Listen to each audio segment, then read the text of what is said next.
Good morning, lovely people. How are you today? I hope you're well. I'm well, thank you.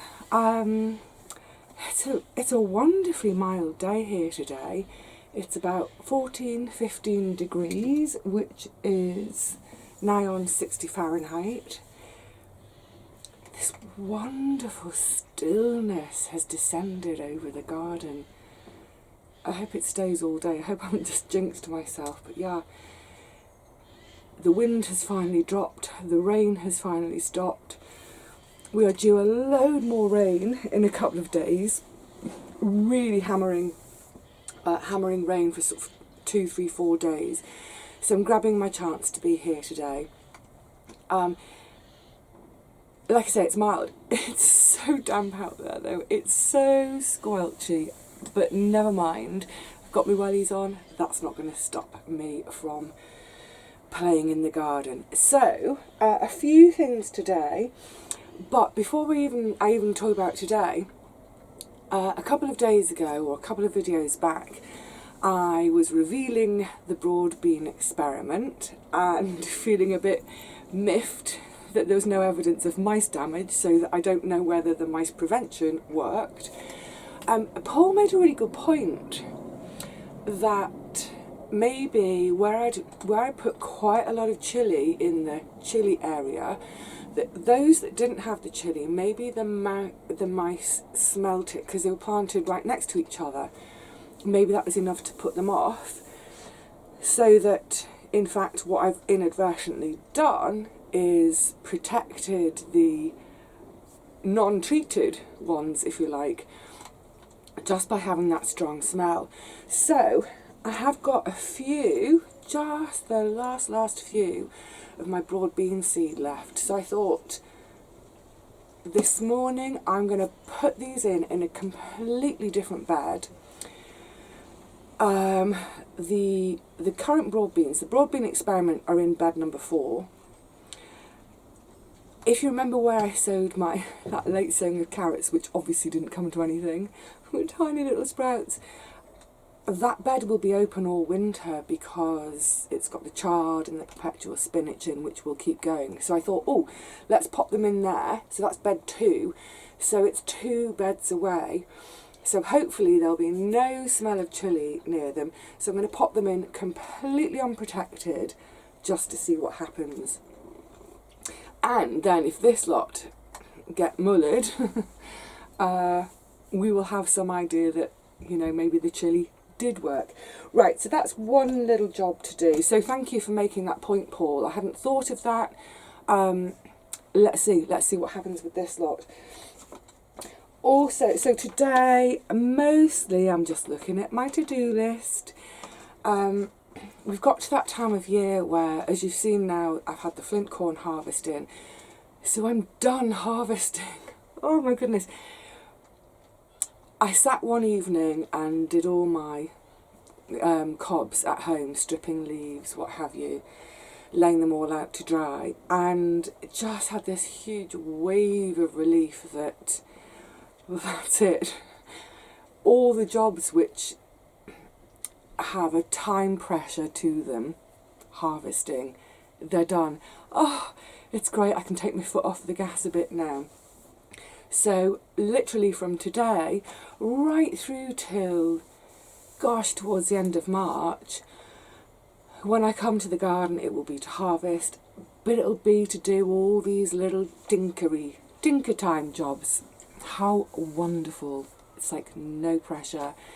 And if for whatever reason I can't get to the garden for a whole week, even if I couldn't get here for 2 weeks, it's not a problem. So I'm going to focus today. It might be in 2 videos. I might do one and then go home and come back another day, but I'm going to focus on the area around the cold frame and the deck. So I want to plant my Taunton Dean today. If I can be bothered, because it's not pressing. Someone was mentioning this on a previous video as well about, I'd mentioned I want to introduce some water or more water in the herb bed as a little bit of wildlife pond. Yes, that is still my plan. I just haven't found a receptacle yet. I'm not going to buy something. I'll just keep looking in the skips, what have you. But before I put the pond in, I need to take the rhubarb out. So I might do that today. Some harvesting of herbs. Did I mention the Taunton Dean? Yes, the Taunton Dean. Oh, and I don't know if you'll be able to make them out in there. These are the little Leucodium aestivum bulbs. So I planted these this time last year, and they were at the far end of the cold frame near my big sprawling rosemary bush. They didn't come up. They didn't come to anything. It's possible that they were just choked out by the love in a mist, I'm not sure. But I was digging that little bit of bed over to try and get out as much of the bindweed as possible, because I do have a bindweed problem on that far side and in that corner of the allotment. And as I was trying to dig out the bindweed to get that bed ready to take the new Taunton Dean, these popped up. So these can go in today somewhere in this near end of the herb bed. I've got my freesia bulbs from there's all sorts to be getting on with. Like I said, there's not really any pressure on any of it. I do want to get the bulbs in. That is slightly pressured in terms of time, but they'll go in today. So it's going to be a right royally mixed bag today. So put your wellies on, because it is really wet underfoot. And let's go and pop these spare broad beans in and see if we can get a little bit more of a slightly more definitive answer to the question of the experiment. Does it work using chili and tulle to keep the mice off? So this is the bed I've chosen for these exposed broad beans. But I've just remembered as well, I've got those little frisee seedlings, these sort of extras, the spares from Mark. So what I'm thinking is, I can put the lettuce that side around the two little carrot shoots and the broad beans here. Because also this bed next year, let me have a think now, this bed next year will be for red onions. So, if these do work, if they do sprout, then I'll just plant the onions underneath around whatever. But in a sort of perverse way, I actually do want these to be nibbled for the sake of the experiment. Oh, too many in my hand at once.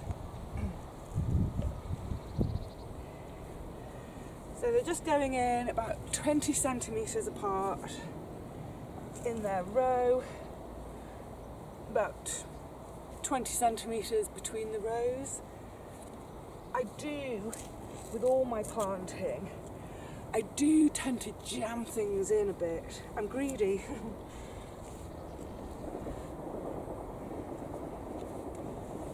Okay, mice, come and get your supper. I think that's all I've got. Oh no, let's pop one more in. Always space for one more. So I'm going to just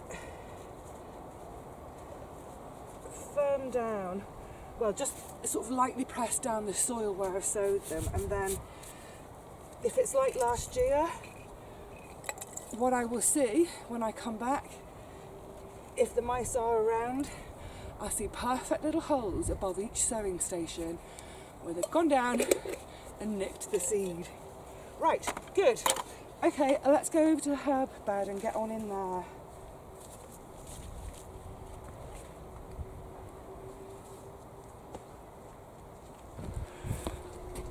Right, so I want to find a wee spot. I got there a second. A wee spot at this end of the herb bed to put the little Leucodium aestivum bulbs. So while I'm here, I can have a little quick bit of a tidy. That's fever detritus. So the first thing I'm spotting is, can you see, I don't know if you can see that bit of bright green? That is a self-seeded feverfew from this plant here. Now, I love my feverfew, but it is a little bit of a thug, so that one's coming out. I might put that in a pot, actually, to see if someone else wants it. Also, let's have a quick weed away. Now, all of this can go, it's not doing anything for birds, insects, what have you. It's some spent cosmos. I also, always in this end, I have my lovely, so pretty self-seeded borage. Obviously that's looking well past its best now. Yeah, I tend to let this end self-seed quite a bit, and then if anything is threatening to swamp out the herbs and the plants that I actually do want, they can come out. Now, can you see the grit? Can you see the grit on the bed there? That's from where I planted. This time last year I planted what I thought was Lilicogium. It wasn't. It's the Sicilian garlics, which throw up a beautiful tall spike, and then at the top of that spike we end up with a gorgeous sort of globe, bursting the globe. It's beautiful. So the grit went on there purely to put off the squirrels from digging them all up, and it worked a treat. Not only that, it actually lets me see where I planted, and I've got a tiny bit of grit left from that original big bag. So I think, or here, or here, or there, because I've got a plan for here. Yeah, I think I'm going to pop them in here and just loosening that up a little bit so I can get them in without jamming. Oh look, it's trying to sprout already. Yeah, get them in quick, Vivi. So, I'm sure you all know this by now, but generally when we plant our bulbs, we plant them twice as deep as the bulb again. So, down you go, my pretty.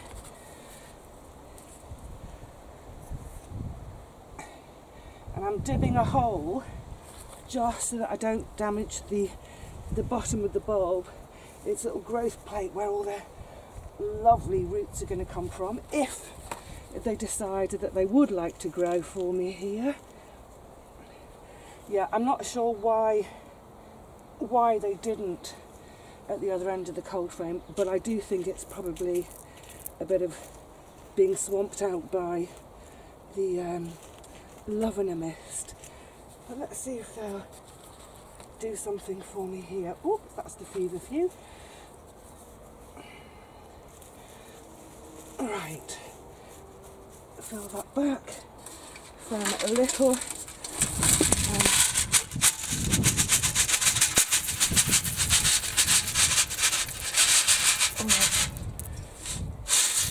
Not quite as much grit as I hoped, but at least it sort of, it marks the spot for me, doesn't it? I can see while I'm down here as well, there's a few little weeds have sprung up that I could really probably do with getting out. I may do that later today after I've done all the other jobs on the list first. Good, first job, tick. Oh no, second job, tick, after the broad beans. Another little job to do today, quick little job. This is my, oh, so that's rusty and poppy. Oh, causing chaos. This is my scabious, and all these sort of dead spiky bits I'm cutting off now. These were all the flower spikes at the beginning of summer. It's lovely because this really comes out before the lavender and gives me a nice splash of sort of a bluey purple. So I'm just giving it a tidy up because all of these flower stalks, they're not going to do the wildlife any good. They won't get anything from them. But like I've previously mentioned, say with the hyssop, verbena, all of those with flower heads that have gone over to seed heads, I do leave because then the birds can come and feast on the seeds. Likewise, the chamomile, weed out you come. I mean, it's not going to be a massively perfect haircut, but just a little bit of a tidy up. It's more aesthetically pleasing to me. Right, that'll do there. I think it's time to do a harvest at the other end of the bed. Yes, oh, and I've just spotted some more of the dying, dead, straggling cosmos right in the front of the bed here. Hello. So these may as well come out now too. You know, obviously they're not going to do anything. Out they are, get them chopped. It's all adding to the compost / mulch. Right, far end now for some harvesting.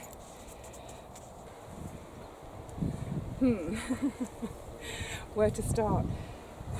My rosemary. I mean, look, I'm 5'10". It's got to be nearly 5 foot. I'm really, really hacky, harsh with this plant because honestly, it just comes back. It really is a brute. So I'm going to give it quite a severe haircut today.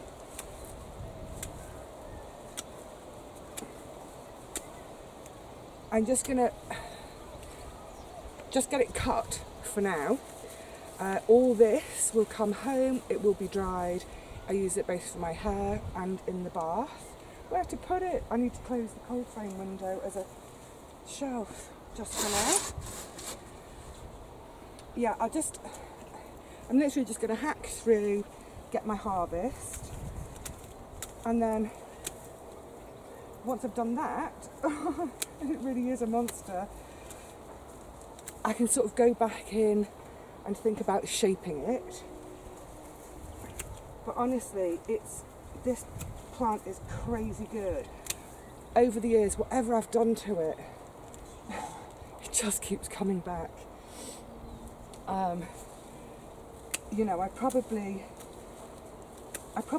break all the rules doing it like this, just hack. But like I said, it doesn't seem to mind, and it just keeps coming back stronger. So also in here, I've got my little wooden edges decaying. I've got a big old sage. It's really looking straggly and a bit woody and dead in places. So that's going to have a hack today too. Also, it's right up against the cold frame and it's sort of trying to get in there, and I don't want it to like push the window out. I mean, it's not an issue at the moment because the windows are open. I'm not trying to keep it warm in there. But come the spring, when I'm hardening like my teeny tiny baby seedlings off, I will want it to be a good close. Honestly, this is such a scrappy mess here. There's part of me thinking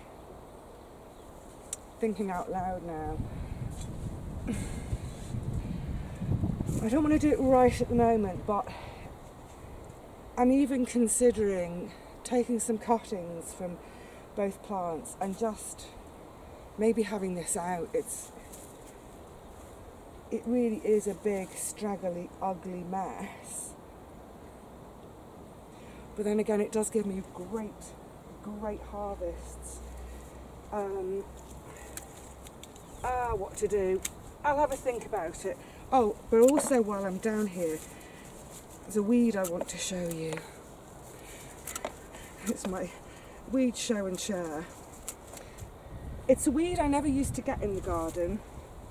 until about 3 years ago was the first time I had it. And I think what must have happened is it's been in another garden somewhere, gone to seed, and the seed has blown about or perhaps been delivered by birds. It's this one. I can't remember the name of it. I think it's from, what's the family called? Euphorbia? Is that the family? It's one of these things though, be careful with it because it has a sap. Let me see if I can show you. Can you see that sort of like, it's almost like PVA glue. That sap is really, really irritating to skin. So if you have this weed in your garden, when you're dealing with it, when you're pulling it out, if you're chopping it or whatever, please do wear gloves. Don't get that on your skin. But yeah, it's weird, isn't it, how it's sort of almost appeared from nowhere in my garden. Yeah, don't like it. Part of the reason as well for me having a good hack back of the rosemary and sage today is, well, I need to do a harvest. I'm very short of rosemary at home, and I always tend to, that's a bit tautological, isn't it? Every year about this time I do a big harvest of the rosemary, and it keeps me going well into next spring. See, that's all just dead and rubbish. Let's have that all out. Yeah, but so I want to harvest anyway, but the other reason is because I want to put my Taunton Dean perennial kale in this bed today. So just get this little lot chopped up into the compost, and then let's go and choose which Taunton Dean to actually plant, because I've given away, I think it's 3 of my cuttings I've given away already. I'm holding on to one for the girls next door. I can't remember whether Mark and Monica want one, so I'll hold on to one for them. Then there's one for me, and then hopefully a couple of spares, so that if anyone's gets pecked or damaged or whatever, I'll have a spare. So yeah, do you know what? This isn't even the thickest part. I think I'm going to need a hacksaw to get to the rest of it, aren't I? Yeah, that's quite a haircut. Right, let's go and pick a Taunton Dean to plant.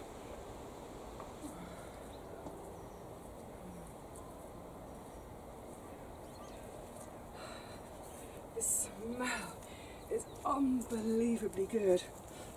Oh, gorgeous. I was just mentioning that I use it for my hair and in my bath. For the hair, I just use a handful, put it in the teapot, boil a kettle, make it almost like I'm making a tea, but let it cool.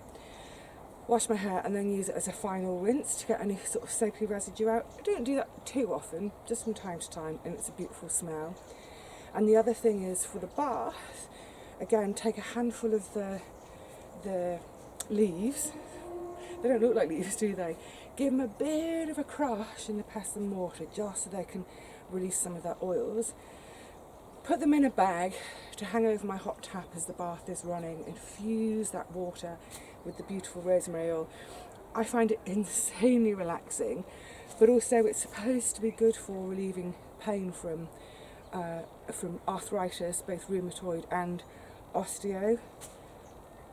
I don't know that I'd say it's that much of a pain relief, but it feels and smells lovely. So yeah,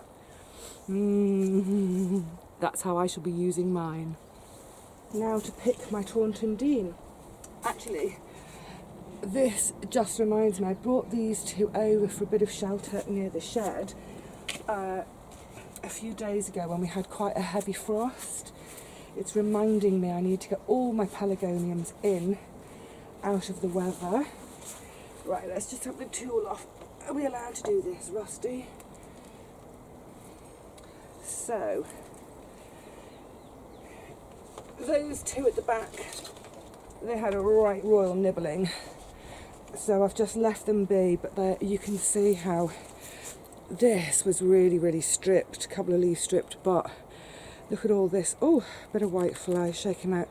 That's really growing back beautifully. So I'm going to, actually they're quite dry. Oh, it's because I put them in a gravel tray with holes in because of all the rain.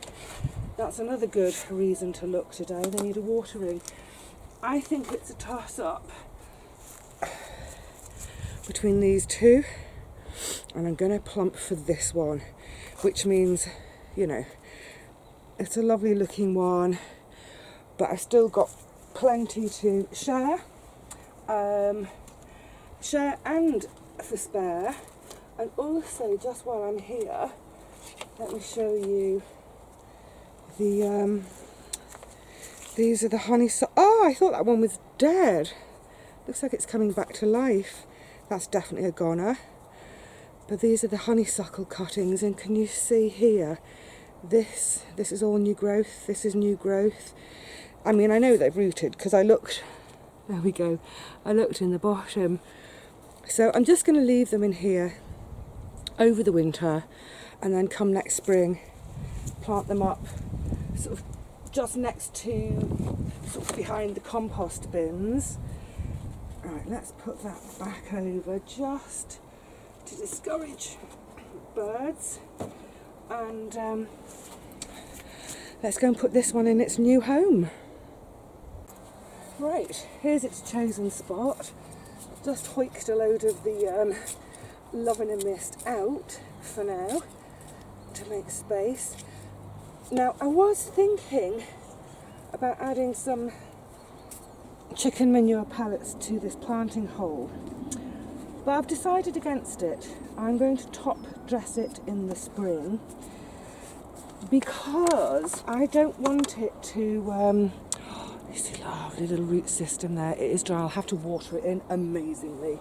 Yeah, I don't want it to suddenly go into this really sort of rich manured hole and suddenly produce lots and lots of new but rather sort of sappy new growth that could get a bit frost nipped in the winter. So I'd basically rather it not really grow at the moment. Then, like I said, in the spring I can top dress this with some chicken manure and let it get away then. They are, of course, winter hardy, as all my brassicas are. It's just that thing of where we've got the new growth in the top here.